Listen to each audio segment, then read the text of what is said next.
प्यारे विद्यार्थियों सत श्री अकाल। ਤੁਹਾਡਾ ਸਭ ਦਾ ਇੱਕ ਵਾਰ ਫਿਰ ਤੋਂ ਸਵਾਗਤ ਹੈ ਸਾਇੰਸ ਗੁਰੂ ਐਨਸੀਈਆਰਟੀ ਚੈਨਲ ਦੇ ਵਿੱਚ।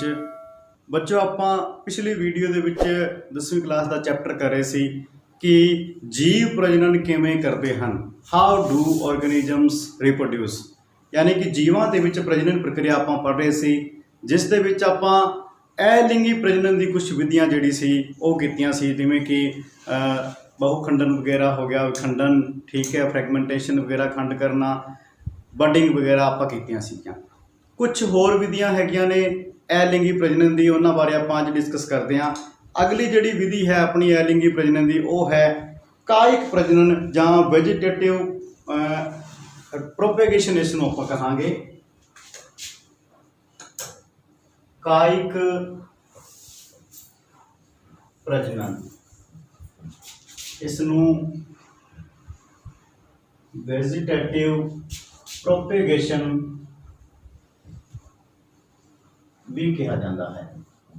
तो इस दे विच की हुंदा है बच्चों कि पौधे दे वख-वख भाग जिहड़े है, जिवें कि तना, जड़, पत्ते, इन्हां तो की है कि नवां पौधा तैयार किया जाता है।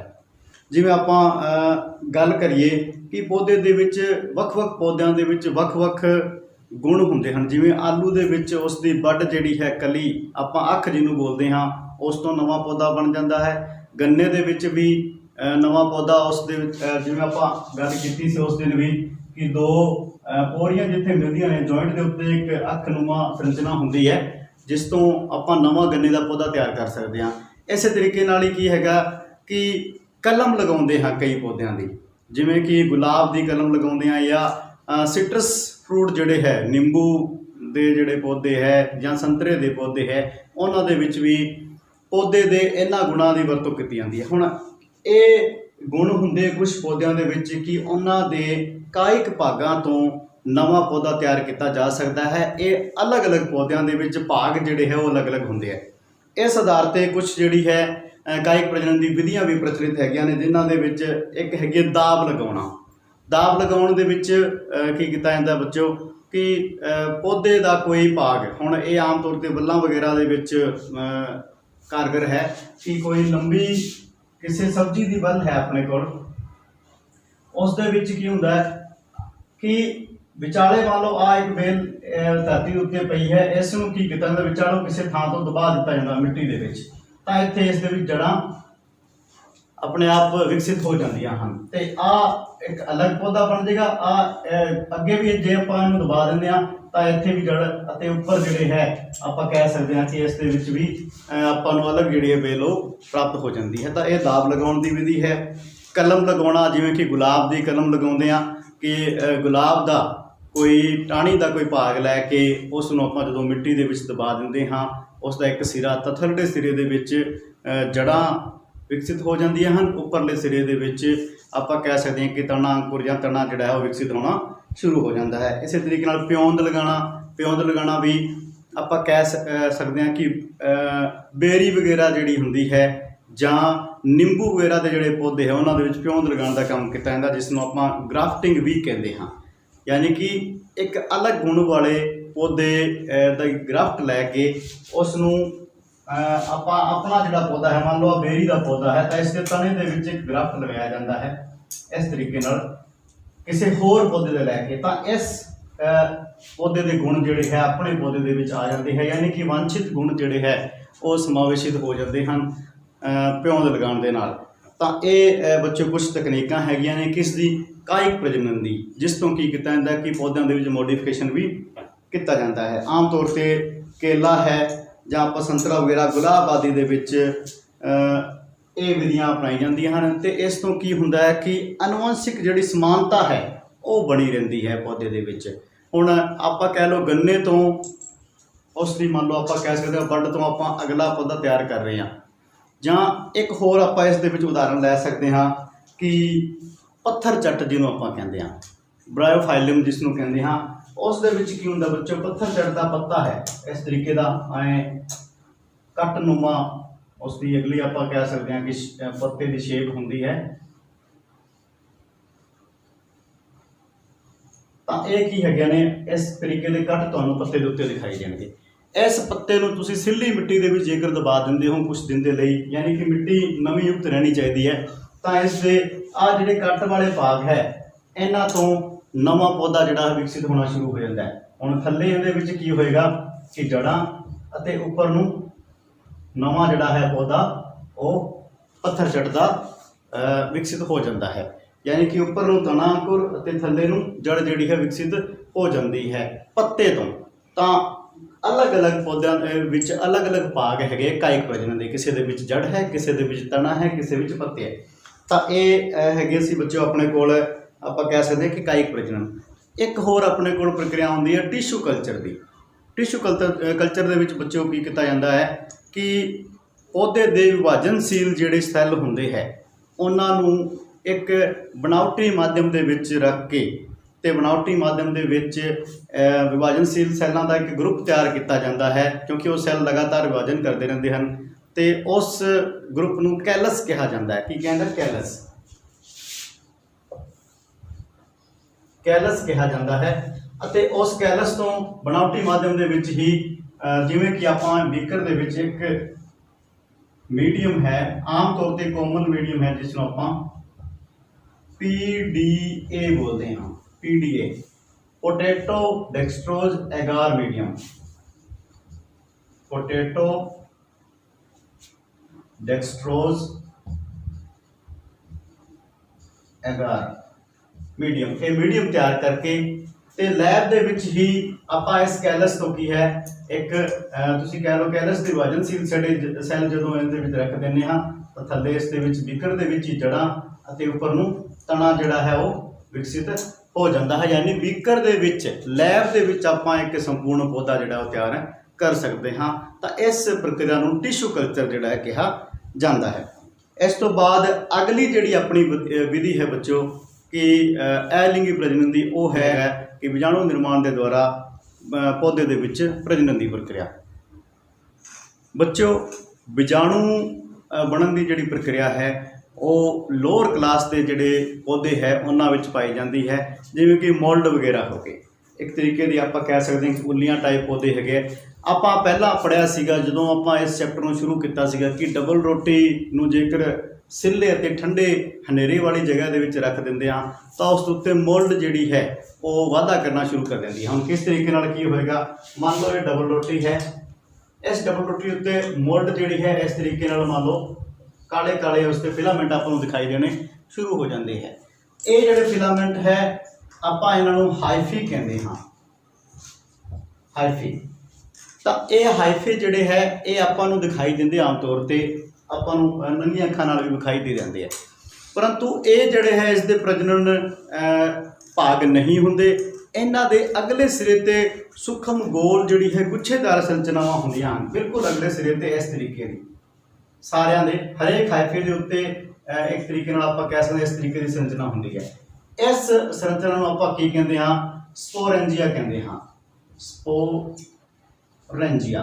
ਇਹ ਸਪੋਰੈਂਜੀਆ ਜਿਹੜੀ ਹੈ ਇਹ ਇਸ ਦੀ ਪ੍ਰਜਨਨ ਸੰਰਚਨਾ ਹੈ। ਇਸ ਦੇ ਵਿੱਚ ਕੀ ਪੈਦਾ ਹੁੰਦੇ ਨੇ? ਸਪੋਰ ਪੈਦਾ ਹੁੰਦੇ ਹਨ, ਸਪੋਰ ਬਣਦੇ ਹਨ ਜਿਨ੍ਹਾਂ ਨੂੰ ਆਪਾਂ ਬੀਜਾਣੂ ਵੀ ਕਹਿੰਦੇ ਹਾਂ। ਇਹ ਸਪੋਰ ਜਿਹੜੇ ਹੈ ਜਦੋਂ ਇਹ ਸਪੋਰੈਂਜੀਆ ਫਟ ਜਾਂਦਾ ਹੈ, ਟੁੱਟ ਜਾਂਦਾ ਹੈ, ਤਾਂ ਇਹ ਸਪੋਰ ਜਿਹੜੇ ਹੈ ਅਲੱਗ-ਅਲੱਗ ਥਾਂ 'ਤੇ ਵਿਖਰ ਜਾਂਦੇ ਹਨ ਅਤੇ ਉੱਥੇ ਦੁਬਾਰਾ ਮੋਲਡ ਜਿਹੜੀ ਹੈ ਨਵੀਂ ਮੋਲਡ ਜਿਹੜੀ ਹੈ ਉਹ ਵਾਧਾ ਕਰਨਾ ਸ਼ੁਰੂ ਕਰ ਦਿੰਦੀ ਹੈ। ਤਾਂ ਇਹ ਸੀ ਬੱਚਿਓ ਬੀਜਾਣੂ ਬਣਨ ਦੀ ਜਿਹੜੀ ਪ੍ਰਕਿਰਿਆ ਹੈ ਕਿ ਕਿਸ ਤਰੀਕੇ ਨਾਲ ਸਪੋਰ ਫਾਰਮੇਸ਼ਨ ਕਿਸ ਤਰੀਕੇ ਨਾਲ ਹੁੰਦੀ ਹੈ। ਹੁਣ ਆਪਾਂ ਆ ਦੇਖਦੇ ਹਾਂ ਕਿ ਇਹ ਹਾਈਫੀ ਜਿਹੜੇ ਕਿਸ ਦੇ ਹੈਗੇ, ਆਮ ਤੌਰ 'ਤੇ ਉੱਲੀ 'ਤੇ ਜਿਹੜੇ ਆਪਾਂ ਨੂੰ ਹਾਈਫੇ ਮਿਲਦੇ ਹੈ ਉਹ ਹੁੰਦੇ ਰਾਈਜੋਪਸ 'ਤੇ।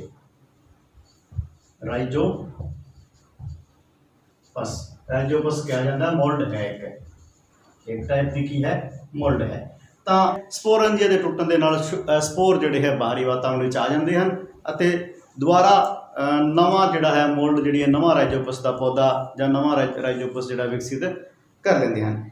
ਇਹ ਤਾਂ ਸੀ ਬੱਚੋ ਅਲਿੰਗੀ ਪ੍ਰਜਨਨ ਦੀ ਕੁਝ ਵਿਧੀਆਂ। ਹੁਣ ਆਪਾਂ ਜੇਕਰ ਗੱਲ ਕਰੀਏ ਪ੍ਰਜਨਨ ਦੀ ਦੂਸਰੀ ਪ੍ਰਕਾਰ ਦੇ ਦੂਸਰੇ ਮੋਡ ਦੇ ਰਾਹੀਂ ਪ੍ਰਜਨਨ ਜਿਸ ਤਰੀਕੇ ਨਾਲ ਹੁੰਦਾ ਹੈ ਉਹ ਹੈ ਲਿੰਗੀ ਪ੍ਰਜਨਨ, ਯਾਨੀ ਕਿ ਸੈਕਸੁਅਲ ਰਿਪਰੋਡਕਸ਼ਨ। ਸੈਕਸੁਅਲ ਰਿਪਰੋਡਕਸ਼ਨ ਕੀ ਹੁੰਦਾ ਬੱਚੋ? ਲਿੰਗੀ ਪ੍ਰਜਨਨ ਦੇ ਵਿੱਚ ਘੱਟੋ ਘੱਟ ਜਿਹੜੇ ਹੈ 2 ਜੀਵ ਜਿਹੜੇ ਹੈ ਜ਼ਰੂਰ ਭਾਗ ਲੈਂਦੇ ਹਨ, ਜਿਨ੍ਹਾਂ ਦੇ ਵਿੱਚ ਲਿੰਗੀ ਪ੍ਰਕਿਰਿਆ ਹੁੰਦੀ, ਯਾਨੀ ਕਿ ਲਿੰਗੀ ਪ੍ਰਜਨਨ 2 ਜੀਵਾਂ ਦੀ ਸਾਂਝੇਦਾਰੀ ਹੈ, ਜਿਸ ਦੇ ਵਿੱਚ ਇੱਕ ਜੀਵ ਜਿਹੜਾ ਹੈ ਨਰ ਹੁੰਦਾ ਹੈ, ਇੱਕ ਮਾਦਾ ਹੁੰਦਾ ਹੈ। ਹੁਣ ਪੌਦਿਆਂ ਦੇ ਵਿੱਚ ਇਹ ਪ੍ਰਕਿਰਿਆ ਕੁਝ ਅਲੱਗ ਹੈ, ਜੰਤੂਆਂ ਦੇ ਵਿੱਚ ਇਹ ਪ੍ਰਕਿਰਿਆ ਕੁਝ ਅਲੱਗ ਹੈ। ਤਾਂ ਇਸ ਦੇ ਵਿੱਚ ਜਿਹੜੇ ਦੋਵੇਂ ਜੀਵ ਆਪਾਂ ਜੇਕਰ ਗੱਲ ਕਰੀਏ ਤਾਂ ਉਹ ਇੱਕ ਮਾਤਾ ਅਤੇ ਇੱਕ ਪਿਤਾ ਹੁੰਦੇ ਹਨ। ਹੁਣ ਆਪਾਂ ਗੱਲ ਕਰਦੇ ਹਾਂ ਕਿ ਲਿੰਗੀ ਪ੍ਰਜਨਨ ਦੀ ਜ਼ਰੂਰਤ ਕਿਉਂ ਪਈ। ਲਿੰਗੀ ਪ੍ਰਜਨਨ ਤੋਂ ਹੀ ਕਿਉਂ ਨਹੀਂ ਆਪਾਂ ਕਹਿ ਸਕਦੇ ਹਾਂ ਕਿ ਸਾਰੇ ਜੀਵ ਜਿਹੜੇ ਹੈ ਲਿੰਗੀ ਪ੍ਰਜਨਨ ਦੀ ਵਿਧੀਆਂ ਹੀ ਕਿਉਂ ਨਹੀਂ ਅਪਣਾਉਂਦੇ। ਤਾਂ ਆਪਾਂ ਗੱਲ ਕਰਦੇ ਹਾਂ ਕਿ ਇੱਕ ਸੈੱਲ ਤੋਂ ਦੂਸਰੇ ਸੈੱਲ 2 ਸੈੱਲ ਬਣਨ ਦੇ ਵਿੱਚ, ਜਿਵੇਂ ਕਿ ਆਪਾਂ ਨੂੰ ਪਤਾ ਹੈ ਕਿ ਜਦੋਂ ਇੱਕ ਜੀਵ ਤੋਂ ਦੂਸਰੇ ਜੀਵ ਦਾ ਨਿਰਮਾਣ ਹੁੰਦਾ ਹੈ ਤਾਂ ਬਹੁਤ ਵਾਰ ਸੈੱਲਾਂ ਦਾ ਵਿਭਾਜਨ ਹੁੰਦਾ ਹੈ। ਤਾਂ ਵਿਭਾਜਨ ਹੋ ਕੇ ਹੀ ਨਵਾਂ ਜੀਵ ਜਿਹੜਾ ਵਿਕਸਿਤ ਹੁੰਦਾ ਹੈ। ਇਸ ਵਿਭਾਜਨ ਦੇ ਦੌਰਾਨ ਯਾਨੀ ਕਿ ਇੱਕ ਸੈੱਲ ਤੋਂ 2 ਸੈੱਲ ਬਣਨ ਦੇ ਲਈ ਕੀ ਹੈ, DNA ਦੀ ਕਾਪੀ ਬਣਾਉਣਾ ਬਹੁਤ ਜ਼ਰੂਰੀ ਹੁੰਦਾ ਹੈ, ਯਾਨੀ ਕਿ DNA ਦਾ ਰੈਪਲੀਕੇਸ਼ਨ ਕਰਨਾ ਬਹੁਤ ਜ਼ਰੂਰੀ ਹੈ। ਅਤੇ ਸੈੱਲ ਸੰਗਠਨ ਦਾ ਨਿਰਮਾਣ ਵੀ ਬਹੁਤ ਜ਼ਰੂਰੀ ਹੈ ਕਿ ਕਿਸ ਤਰੀਕੇ ਨਾਲ ਵੱਖ-ਵੱਖ ਸੈੱਲ ਜਿਹੜੇ ਹੈ ਉਹ ਅਰੇਂਜ ਹੋਣਗੇ, ਕਿਸ ਤਰੀਕੇ ਨਾਲ ਉਹ ਟਿਸ਼ੂ ਬਣਾਉਣਗੇ, ਕਿਹੜੇ ਟਿਸ਼ੂ ਮਿਲ ਕੇ ਅੰਗ ਬਣਾਉਣਗੇ ਅਤੇ ਫਿਰ ਅੱਗੇ ਅੰਗ ਪ੍ਰਣਾਲੀਆਂ ਕਿਵੇਂ ਬਣਨਗੀਆਂ। ਤਾਂ ਇਹ ਸਾਰਾ ਪ੍ਰੋਸੀਜਰ ਲਿੰਗੀ ਪ੍ਰਜਨਨ ਦੇ ਅੰਤਰਗਤ ਹੀ ਸੰਭਵ ਹੈ। ਇਸ ਤੋਂ ਬਾਅਦ ਜੇਕਰ ਆਪਾਂ ਗੱਲ ਕਰੀਏ ਕਿ ਲਿੰਗੀ ਪ੍ਰਜਨਨ ਤੋਂ ਵੇਰੀਏਸ਼ਨਸ ਪੈਦਾ ਹੁੰਦੀਆਂ ਹਨ, ਯਾਨੀ ਕਿ ਭਿੰਨਤਾ ਪੈਦਾ ਹੁੰਦੀ ਹੈ। ਮੈਂ ਤੁਹਾਨੂੰ ਪਹਿਲਾਂ ਹੀ ਦੱਸਿਆ ਸੀਗਾ, ਲਿੰਗੀ ਪ੍ਰਜਨਨ ਤੋਂ ਭਿੰਨਤਾ ਪੈਦਾ ਨਹੀਂ ਹੁੰਦੀ। ਆਪਾਂ ਨੂੰ ਅਨੁਵੰਸ਼ਿਕ ਤੌਰ 'ਤੇ ਬਿਲਕੁਲ ਸਮਾਨਤਾ ਜਿਹੜੀ ਹੈ ਉਹ ਮਿਲਦੀ ਹੈ ਆਉਣ ਵਾਲੀ ਪੀੜ੍ਹੀ ਦੇ ਵਿੱਚ, ਸੰਤਾਨ ਪੀੜ੍ਹੀ ਦੇ ਵਿੱਚ। ਪਰੰਤੂ ਲਿੰਗੀ ਪ੍ਰਜਨਨ ਤੋਂ ਪੈਦਾ ਜਿਹੜੀ ਪੀੜ੍ਹੀ ਹੈ, ਸੰਤਾਨ ਹੈ, ਉਸ ਦੇ ਵਿੱਚ ਆਪਾਂ ਨੂੰ ਭਿੰਨਤਾਵਾਂ ਮਿਲਦੀਆਂ ਹਨ। ਭਿੰਨਤਾਵਾਂ ਕੀ ਕਰਦੀਆਂ ਹਨ, ਆਪਾਂ ਨੂੰ ਨਵੇਂ ਵਾਤਾਵਰਣ ਦੇ ਵਿੱਚ ਯਾਨੀ ਨਵੀਂ ਵਾਤਾਵਰਣੀ ਪਰਿਸਥਿਤੀਆਂ ਦੇ ਵਿੱਚ ਜਿੰਦਾ ਰਹਿਣ ਦੇ ਪ੍ਰਤੀ ਅਨੁਕੂਲ ਕਰਦੀਆਂ ਹਨ। ਕਿਉਂਕਿ ਜੇਕਰ ਭਿੰਨਤਾਵਾਂ ਨਹੀਂ ਹੁੰਦੀਆਂ ਹਨ ਆਪਣੇ ਵਿੱਚ ਪੈਦਾ, ਤਾਂ ਆਪਾਂ ਸਰਵਾਈਵ ਨਹੀਂ ਕਰ ਪਾਉਂਦੇ ਨਵੇਂ ਵਾਤਾਵਰਣ ਦੇ ਵਿੱਚ। ਜਿਵੇਂ ਕਿ ਆਪਾਂ ਉਸ ਦਿਨ ਵੀ ਚਰਚਾ ਕੀਤੀ ਸੀ ਕਿ ਡਾਇਨਾਸੌਰਸ ਦੇ ਵਿੱਚ ਭਿੰਨਤਾਵਾਂ ਨਹੀਂ ਪੈਦਾ ਹੋਈ, ਇਸ ਕਾਰਨ ਉਹ ਵਾਤਾਵਰਣ ਦੇ ਵਿੱਚ ਸਰਵਾਈਵ ਨਹੀਂ ਕਰ ਪਾਏ ਅਤੇ ਉਹ ਖਤਮ ਹੋ ਗਏ। ਤਾਂ ਭਿੰਨਤਾਵਾਂ ਦੇ ਵਿੱਚ ਕੀ ਹੁੰਦਾ ਹੈ, ਇੱਕੋ ਦਮ ਭਿੰਨਤਾਵਾਂ ਬਹੁਤ ਜ਼ਿਆਦਾ ਪੈਦਾ ਨਹੀਂ ਹੁੰਦੀ। ਜੇਕਰ ਇੱਕਦਮ ਹੀ ਬਹੁਤ ਜ਼ਿਆਦਾ ਭਿੰਨਤਾ ਆਉਣ ਵਾਲੀ ਪੀੜ੍ਹੀ 'ਚ ਪੈਦਾ ਹੋ ਜੇ ਤਾਂ ਉਹ ਪੀੜ੍ਹੀ ਜਿਹੜੀ ਉਹ ਸਰਵਾਈਵ ਨਹੀਂ ਕਰ ਪਾਉਂਦੀ ਅਤੇ ਅਨੁਕੂਲਿਤ ਨਹੀਂ ਹੋ ਪਾਉਂਦੀ ਅਤੇ ਉਹ ਖਤਮ ਹੋ ਜਾਂਦੀ ਹੈ। ਪਰੰਤੂ ਕੀ ਹੁੰਦਾ ਹੈ, ਇਸ ਦੇ ਵਿੱਚ ਪੁਰਾਣੀ ਪੀੜ੍ਹੀ ਦੇ ਵਿੱਚ ਜਿਹੜੀ ਭਿੰਨਤਾਵਾਂ ਪੈਦਾ ਹੋਈ ਸੀ ਉਹ ਐਡਅਪ ਹੁੰਦੀ ਜਾਂਦੀ ਹੈ ਨਵੀਂ ਪੀੜ੍ਹੀ ਦੇ ਵਿੱਚ। ਯਾਨੀ ਕਿ ਪੁਰਾਣੀ ਭਿੰਨਤਾਵਾਂ ਜਿਹੜੀ ਹੈ ਉਹ ਨਵੀਂ ਪੀੜ੍ਹੀ ਦੇ ਵਿੱਚ ਵੀ ਵੇਖਣ ਨੂੰ ਮਿਲਦੀ ਹੈ ਅਤੇ ਕੁਝ ਨਵਾਂ ਜਿਹੜਾ ਹੈ ਭਿੰਨਤਾ ਦੇ ਤੌਰ 'ਤੇ ਨਵੀਂ ਪੀੜ੍ਹੀ ਦੇ ਵਿੱਚ ਐਡਅਪ ਹੁੰਦਾ ਜਾਂਦਾ ਹੈ। ਤਾਂ ਇਸ ਤਰੀਕੇ ਨਾਲ ਕੀ ਹੈਗਾ ਕਿ ਜੇਕਰ 6-7 ਪੀੜ੍ਹੀ ਮਗਰ ਜਾ ਕੇ ਆਪਾਂ ਵੇਖੀਏ ਪੂਰਵਜ ਨੂੰ ਕਿਸੇ ਜੀਵ ਦੇ, ਤਾਂ ਉਹ ਅੱਜ ਦੀ ਪੀੜ੍ਹੀ ਤੋਂ ਬਹੁਤ ਜ਼ਿਆਦਾ ਡਿਫਰੈਂਟ ਹੋਏਗਾ, ਕਿਉਂਕਿ ਉਸ ਦੇ ਵਿੱਚ ਪਿਛਲੀ ਸਾਰੀ ਵਿਭਿੰਨਤਾਵਾਂ ਦਾ ਉਹ ਇੱਕ ਤਰੀਕੇ ਨਾਲ ਜੋੜ ਹੈ। ਉਸ ਤੋਂ ਬਾਅਦ ਆਪਾਂ ਜੇ ਗੱਲ ਕਰੀਏ ਕਿ ਲਿੰਗੀ ਪ੍ਰਜਨਨ ਜਿਹੜਾ ਹੈ ਇਸ ਦੇ ਵਿੱਚ ਕੀ ਪ੍ਰਕਿਰਿਆ ਕਿਵੇਂ ਅਪਣਾਈ ਜਾਂਦੀ ਹੈ, ਤਾਂ ਇਸ ਦਾ ਮੁੱਖ ਪੜਾਅ ਜਿਹੜਾ ਹੈ ਉਹ ਹੈ DNA ਦੀ ਕਾਪੀ ਤਿਆਰ ਕਰਨਾ। DNA ਰੈਪਲੀਕੇਸ਼ਨ ਹੈ। DNA ਦੀ ਕਾਪੀ ਤਿਆਰ ਕਰਦੇ ਹਾਂ, ਉਸ ਤੋਂ ਬਾਅਦ ਇੱਕ ਹੋਰ ਪ੍ਰੋਸੀਜਰ ਇਸ ਦੇ ਵਿੱਚ ਆਉਂਦਾ ਹੈ, ਯੁਗਮਕਾਂ ਦਾ ਨਿਰਮਾਣ ਕਰਨਾ। ਹੁਣ ਬੱਚੋ DNA ਦੀ ਕਾਪੀ ਤਿਆਰ ਕਰਦੇ ਹਾਂ, ਮੈਂ ਤੁਹਾਨੂੰ ਉਸ ਦਿਨ ਵੀ ਦੱਸਿਆ ਸੀਗਾ ਕਿ ਆਪਣੇ ਜੇਕਰ ਆਪਾਂ ਗੱਲ ਕਰੀਏ ਮਨੁੱਖ ਦਾ ਉਦਾਹਰਨ ਲੈਂਦੇ ਹਾਂ ਤਾਂ ਆਪਣੇ ਵਿੱਚ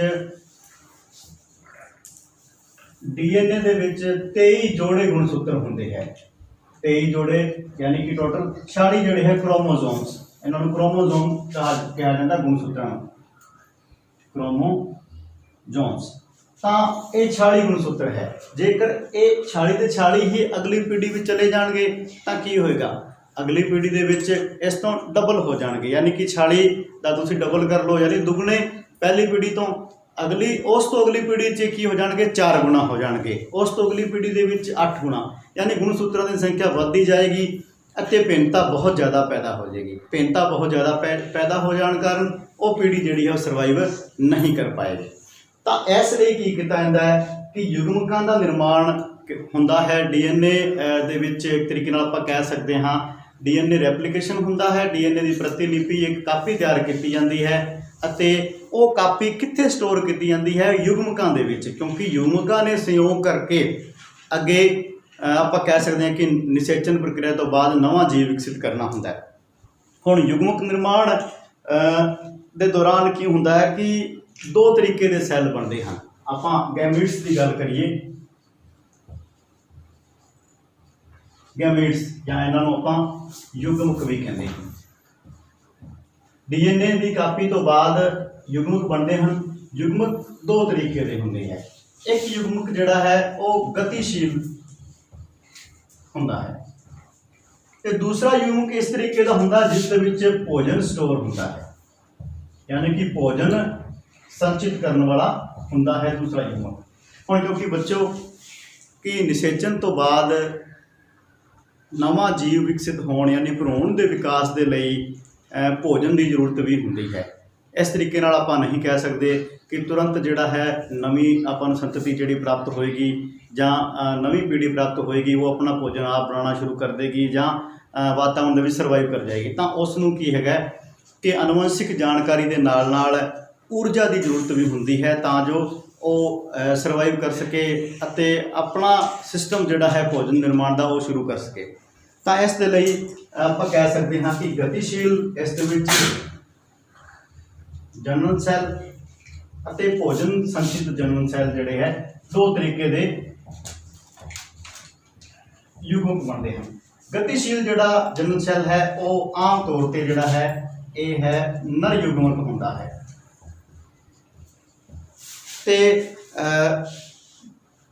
भोजन संचित करने वाला जिहड़ा आपां कह सकते हाँ जनन सैल है ये आम तौर पे मादा युग्मक होंदा है। हुण इन्हां नूं अलग अलग जिवें कि आपां जेकर मनुख की गल करिए तां इस नूं स्पर्म कहा जाता है अते इस नूं ओम या ओव्यूल कहा जाता है।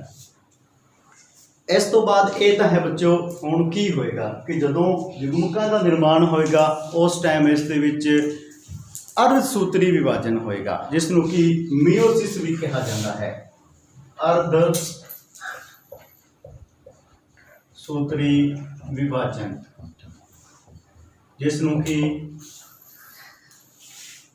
मियोसिस भी कहा जाता है। और मियोसिस के दौरान की होएगा कि आ मान लो मेल है तो मेल युग्मक के विच किन्ने 43 जिहड़े है गुणसूत्र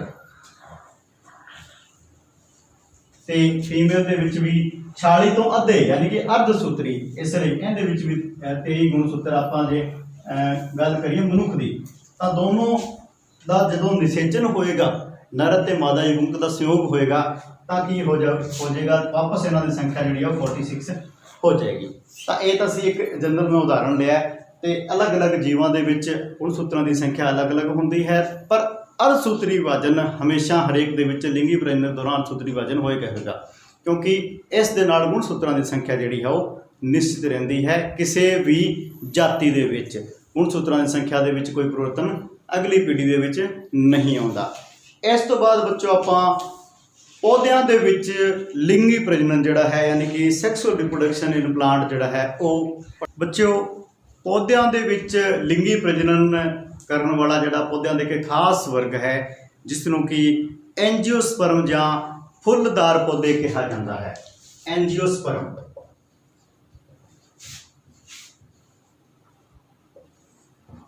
या फुलदार पौधे यानी कि फुलदार जिन्ने भी पौधे हैं वो सारे की करते हैं लिंगी प्रजनन करते हैं।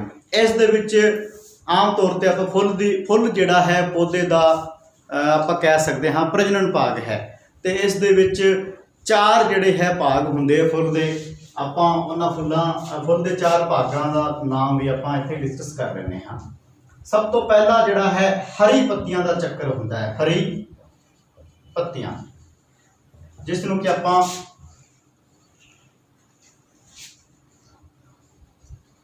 कैलिक्स। दूसरा जिहड़ा है भाग है वो है रंगदार पत्तियां। रंग कुछ भी हो सकता है, लाल गुलाबी पीला हरा कुछ भी रंग हो सकता है। रंगदार पत्तियां का चक्कर होंदा जिसनूं कि करोला कहा जाता है। करोला। थर्ड जिहड़ा होंदा है उसनूं पुंकेसर यानी ये पुंकेसर जिहड़ा है एक ही है नर भाग है यानी नर जनन अंग है फुल का। पुंकेसर ਜਾਂ ਇਸ ਨੂੰ एंड्रोसियम भी कहा जाता है। फोर्थ जिहड़ा भाग है वो है इस्त्री केसर, जिसनों की गाइनोसियम भी कहा जाता है, गाइनोसियम। तो बच्चों ये 4 भाग हरेक फुल दे विच पाए जाणगे, जो कि क्योंकि ये प्रजनन के लिए 4 भाग ही जरूरी है, जिस दे विच ये 2 भाग जिहड़े है डायरैक्टली प्रजनन दे विच भाग लैंदे हैं, तो ये जिहड़े है आपां कह सकते हैं सपोर्टिव हैगे ने, जिवें कि करोला रंगदार पत्तियां जिहड़ी है वो परागण के लिए कीटां वगैरह नूं आकर्षित करदी है।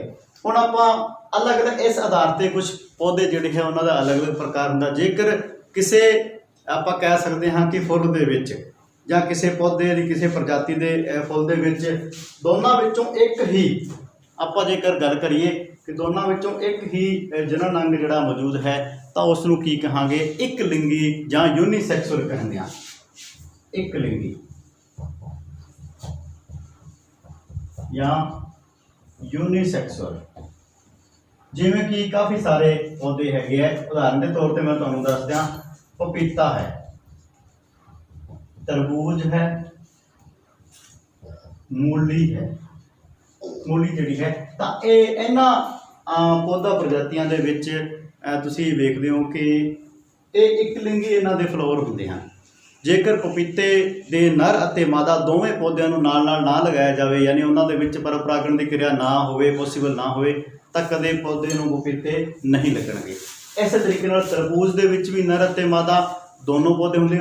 मूली दे विच मूली का जो बीज तैयार किया जाता बच्चों कमर्शियली तौर पर, तो इस तरीके नाल किया जाता है कि घट्टो घट्ट 3-4 जिहड़ी है लाइनां, मान लो 3 लाइनां किसकी बना दित्तियां, फीमेल की, ये फीमेल है, ठीक है। उस तो विचाले बाद एक मान लो मैं अलग दिखा रहा, एक लाइन जिहड़ी है, एक आप कह सकते हैं कतार जिहड़ी है पौधों की किसकी बनाई जाती है, मेल की। मेल पौधे मूली के जोड़े है उन्होंने कतार कढ़ी जाती है, तो इतों तक जोड़े है मक्खियां वगैरह के राही या तितलियां या होर कीटां के राही जोड़ा है परागण पहुँच जाते हैं, तो परागण होकर सारे जोड़े फीमेल 3 लाइनां है ये निश्चित हो जाती है, तो मूली के जोड़े आप कह सकते हैं कि आपको बीज प्राप्त होंगे हैं। इस तरीके ही इधर भी तुम कह सकते हो कि फीमेल की लाइनां होणगियां, तो विचाले विचाले जोड़े मेल पौधों की कतारां होंदियां हैं। ये है एक लिंगी पौधे। जेकर कोई भी किसी फुल दे विच यानी कि दोनों तरीके दे इस्त्री केसर अते पुंकेसर दोनों मौजूद है, दोनों प्रजनन अंग मौजूद है, तो उसनूं आपां 2 लिंगी कहते हैं या बाईसैक्सुअल।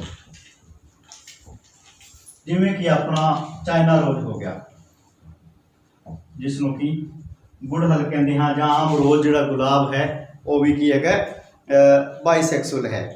तो इस दे विच आपां जेकर भागां की गल करिए तो जिहड़े पुंकेसर है इस दे जिहड़े आपां यूनिट्स की आपां गल करिए कि इस दे अगे घटक किहड़े है, तो मेन घटक है द स्टेमन। तो इसका जिहड़ा है मेन घटक आपां उसनूं कहंदे हां कार्पल। इसकी इकाई की गल करिए तो आप असल च इकाई कैलिक्स की जी आप इकाई की गल करिए तो उसनूं कहंदे हाँ सेपल। तो करोला की जो इकाई की गल करिए तो उन्होंने कहते हाँ पैटल। आम तौर पर सुनिया होना कि रोज़ पैटल्स, रोज़ वाटर किस तरीके बनता है, रोज़ पैटल्स तो बनता है। तो वो की है पैटल यानी पंखुड़ियाँ। हरे पत्ते की जोड़े वाले चक्कर है उसकी हरी पत्ती एक जी सैपल कहा जाता है। रंगदार पत्तियां दे विच गुलाब की या किसी चीज़ की एक पंखुड़ी आप कढ़ते हैं रंगदार, उन्होंने पैटल कहा जाता है। इस तरीके नाल ही पुंकेसर की यूनिट जी स्टैमन कहा जाता है, इस्त्री केसर की यूनिट जी कार्पल कहा जाता है। हुण आपां पौधे दे विच फ्लोर का एक डायग्राम बना के उस डायग्राम दे विच ये भाग कित्थे कित्थे किवें किवें व्यवस्थित हैं, तो उन्हां दे भागां दे बारे आपां इत्थे अगे चर्चा करें। बच्चों एक फुल का सिंपल आप रेखा चित्र रूप में कह सकते हैं कि फुल के भागों को दर्शाने वाला ये सब तो थल्ले संरचना है। इसनूं पेडिसल या पेडेंकल भी कहा जाता है, जिसनूं फुल की डंडी कहा जाता है, यानी कि आप इसनूं फुल डंडी कहते हैं। उस तो उपरला भाग है थोड़ा जिहा बड़ा भाग, इसनूं थैलमस या पुष्प का आप कह सकते हैं फुल का आसन है। ਇੱਕ ਤਰੀਕੇ ਨਾਲ, ਜਿੱਥੇ ਕੀ ਹੈ ਕਿ ਇਹ ਸਾਰੇ ਔਰਗਨ ਜਿਹੜੇ ਹੈਗੇ ਇਹ ਫਿੱਟ ਹੈਗੇ ਨੇ। ਉਸ ਤੋਂ ਬਾਅਦ ਸਭ ਤੋਂ ਬਾਹਰ ਇਹ ਜਿਹੜਾ ਭਾਗ ਹੈ ਜਿੱਥੇ ਮੈਂ 2 ਪੱਤੀਆਂ ਬਣਾਈ ਇੱਕੋ ਜਿਹੀ ਲਗਭਗ, ਇਹ ਕੀ ਹੈਗੇ ਨੇ ਹਰੀ ਪੱਤੀਆਂ ਦਾ ਚੱਕਰ ਹੈ, ਹਰੀ ਪੱਤੀਆਂ। ਤੇ ਹਰੇਕ ਜਿਹੜਾ ਇਹ ਹੈ ਇਸ ਨੂੰ ਆਪਾਂ ਸੈਪਲ ਵੀ ਕਹਿੰਦੇ ਆ। ਉਸ ਤੋਂ ਬਾਅਦ ਅਗਲਾ ਭਾਗ ਜਿਹੜਾ ਇਸ ਤਰੀਕੇ ਨਾਲ ਬਣਾਇਆ ਹੋਇਆ ਹੈ, ਇਹ ਕੀ ਹੈਗਾ, ਰੰਗਦਾਰ ਪੱਤੀਆਂ ਵਾਲਾ ਭਾਗ ਹੈ, ਰੰਗਦਾਰ। ਇਹ ਅਲੱਗ-ਅਲੱਗ ਇਹਨਾਂ ਦੇ ਵਿੱਚ ਵਿਲੇਸ਼ਨ ਹੁੰਦਾ ਹੈ, ਇੱਕ ਅਲੱਗ-ਅਲੱਗ ਵਿਨਿਆਸ ਹੁੰਦਾ ਹੈ ਹਰੇਕ ਪੌਦੇ ਦੇ ਫੁੱਲਾਂ ਦੇ ਵਿੱਚ। ਕਈਆਂ ਦੇ ਵਿੱਚ ਜੁੜੇ ਹੁੰਦੇ ਆ, ਕਈਆਂ ਦੇ, ਪਰ ਮੈਂ ਸਿੰਪਲ ਜਰਨਲ ਇੱਥੇ ਭਾਗ ਕਿਹੜੇ-ਕਿਹੜੇ ਹੈ ਉਹਨਾਂ ਨੂੰ ਦਰਸਾਉਣ ਦੀ ਕੋਸ਼ਿਸ਼ ਕੀਤੀ ਹੈ। ਤਾਂ ਇਹਨਾਂ ਦੇ ਯਾਨੀ ਕਿ ਇਸ ਨੂੰ ਕਰੋਲਾ ਆਪਾਂ ਕਹਿੰਦੇ ਆ ਇਸ ਚੱਕਰ ਨੂੰ, ਅਤੇ ਆ ਜਿਹੜੇ ਹੁੰਦੇ ਹਰੇਕ ਦੀ ਇਕਾਈ ਹੈ ਉਸ ਨੂੰ ਪੈਟਲ ਕਿਹਾ ਜਾਂਦਾ ਹੈ। ਉਸ ਤੋਂ ਬਾਅਦ ਅਗਲਾ ਜਿਹੜਾ ਭਾਗ ਆਪਣਾ ਆ ਗਿਆ ਆਹ ਵਾਲਾ, ਯਾਨੀ ਕਿ ਇਹਦਾ ਚੱਕਰ ਹੋਏਗਾ ਪੂਰਾ, ਇਹ ਆਪਾਂ ਕਹਿ ਸਕਦੇ ਹਾਂ ਇਹ ਭਾਗ ਹੈ ਐਂਡਰੋਸੀਅਮ, ਯਾਨੀ ਕਿ ਪੁੰਕੇਸਰ ਦਾ ਇਹ ਫਿਲਾਮੈਂਟ ਹੈ। ਇਹ ਇਸ ਦਾ ਕੀ ਹੈਗਾ, ਆਪਾਂ ਕਹਿ ਸਕਦੇ ਹਾਂ ਕਿ ਪੂਰਾ ਇਸ ਨੂੰ ਸਟੈਮਨ ਕਿਹਾ ਜਾਂਦਾ ਹੈ ਅਤੇ ਇਸ ਨੂੰ ਐਂਥਰ ਕਿਹਾ ਜਾਂਦਾ ਹੈ, ਐਂਥਰ ਕਿਹਾ ਜਾਂਦਾ ਹੈ। ਐਂਥਰ ਅਤੇ ਫਿਲਾਮੈਂਟ ਦੋਨੋਂ ਮਿਲ ਕੇ ਕੀ ਬਣਾਉਂਦੇ ਹਨ, ਸਟੈਮਨ ਬਣਾਉਂਦੇ ਹਨ। ਤੇ ਇਹ ਅੰਦਰੂਨੀ ਜਿਹੜਾ ਭਾਗ ਹੈ ਇਹ ਇਸਤਰੀ ਕੇਸਰ ਦਾ ਭਾਗ ਹੈ, ਇਹ ਸਾਰਾ ਇਸਤਰੀ ਕੇਸਰ ਦਾ ਭਾਗ ਹੈ। ਆ ਜਿਹੜੀ ਨਲੀ ਹੈ ਇਸ ਨੂੰ ਸਟਾਈਲ ਕਿਹਾ ਜਾਂਦਾ ਹੈ, ਸਟਾਈਲ। ਇਸ ਉੱਪਰ ਵਾਲੇ ਟੋਕਰੀ ਨੂਮਾ ਭਾਗ ਨੂੰ ਆਪਾਂ ਕੀ ਕਹਿੰਦੇ ਹਾਂ, ਸਟਿਗਮਾ ਕਹਿੰਦੇ ਹਾਂ, ਸਟਿਗਮਾ ਕਹਿੰਦੇ ਹਾਂ। ਤੇ ਆ ਜਿਹੜਾ ਹੈ ਆਪਾਂ ਕਹਿ ਸਕਦੇ ਹਾਂ ਕਿ ਅੰਦਰ ਓਵਰੀ ਹੈ, ਆਹ ਭਾਗ ਜਿਹੜਾ ਹੈ ਇਹ ਕੀ ਹੈਗਾ, ਓਵਰੀ ਹੈ, ਅੰਡਕੋਸ਼ ਜਿਸ ਨੂੰ ਕਿਹਾ ਜਾਂਦਾ ਹੈ। ਹੁਣ ਇਸ ਦੇ ਵਿੱਚ ਹੁੰਦਾ ਕੀ ਹੈ, ਜੇਕਰ ਆਪਾਂ ਗੱਲ ਕੀਤੀ ਸੀ ਕਿ ਆਹ ਕੀ ਹੈਗੇ, ਇਹਨਾਂ ਨੂੰ ਆਪਾਂ ਪੰਜਾਬੀ ਦੇ ਵਿੱਚ ਸਟੈਮਨ ਨੂੰ ਪਰਾਗ ਕਣ ਕਹਿੰਦੇ ਆ। ਕੀ ਕਹਿੰਦੇ ਆ, ਪਰਾਗ ਕਣ, ਯਾਨੀ ਕਿ ਇਹਨਾਂ ਦੇ ਵਿੱਚੋਂ ਕੀ ਨਿਕਲਦੇ ਹਨ, ਛੋਟੇ ਛੋਟੇ ਪੋਲਨ ਗ੍ਰੇਨਸ ਨਿਕਲਦੇ ਹਨ, ਪੋਲਨ ਗ੍ਰੇਨ, ਯਾਨੀ ਕਿ ਨਰ ਪ੍ਰਜਨਨ ਸੈੱਲ ਜਿਹੜੇ ਹੈ ਉਹ ਕੀ ਹੈਗੇ ਨੇ, ਪੋਲਨ ਗ੍ਰੇਨਸ ਹੈਗੇ ਨੇ। ਤੇ ਮਾਦਾ ਆਪਾਂ ਕਹਿ ਸਕਦੇ ਪ੍ਰਜਨਨ ਸੈੱਲ ਜਿਹੜੇ ਹੈ ਉਹ ਕੀ ਹੈਗੇ ਨੇ, ਓਵਿਊਲ ਹੈ, ਜਿਹੜੇ ਕਿ ਮੈਂ ਛੋਟੇ ਛੋਟੇ ਇੱਥੇ ਦਿਖਾਏ ਹੈ। ਤਾਂ ਕੀ ਹੁੰਦਾ, ਪੋਲਨ ਗ੍ਰੇਨ ਜੇਕਰ ਉਸੇ ਫੁੱਲ ਦੀ, ਸੇਮ ਫੁੱਲ ਦੀ ਸਟਿਗਮਾ ਤੱਕ ਪਹੁੰਚਦੇ ਹਨ ਤਾਂ ਆਪਾਂ ਉਸ ਨੂੰ, ਇਸ ਘਟਨਾ ਨੂੰ ਕੀ ਕਹਿੰਦੇ ਆ, ਸਵੈ ਪਰਾਗਣ ਕਹਿੰਦੇ ਹਾਂ, ਸੈਲਫ ਪੋਲਿਨੇਸ਼ਨ ਕਹਿੰਦੇ ਆ। ਤੇ ਜੇਕਰ ਆ ਸਪੋਜ਼ ਕਰੋ ਕਿ ਇਸ ਇੱਕ ਲਿੰਗੀ ਪੌਦਾ ਹੈ, ਇਸ ਦੇ ਵਿੱਚ ਮੰਨ ਲਓ ਆ ਫੀਮੇਲ ਪਾਰਟ ਹੈ ਹੀ ਨਹੀਂ, ਜਿਵੇਂ ਪਪੀਤੇ ਤਰਬੂਜ ਦੀ ਆਪਾਂ ਜੇ ਗੱਲ ਕਰੀਏ ਤਾਂ ਉਹ ਕਿਸੇ ਦੂਸਰੇ ਪੌਦੇ ਤੱਕ ਫਿਰ ਕੀ ਹੋਣਗੇ ਕਿ ਪੋਲਨ ਗ੍ਰੇਨਸ ਜਾਣਗੇ। ਉਸ ਕੰਡੀਸ਼ਨ ਦੇ ਵਿੱਚ ਉਸ ਨੂੰ ਆਪਾਂ ਪਰ ਪਰਾਗਣ ਜਾਂ ਕ੍ਰੋਸ ਪੋਲਿਨੇਸ਼ਨ ਜਿਹੜਾ ਹੈ ਉਸ ਘਟਨਾ ਨੂੰ ਆਪਾਂ ਕਹਿੰਦੇ ਹਾਂ।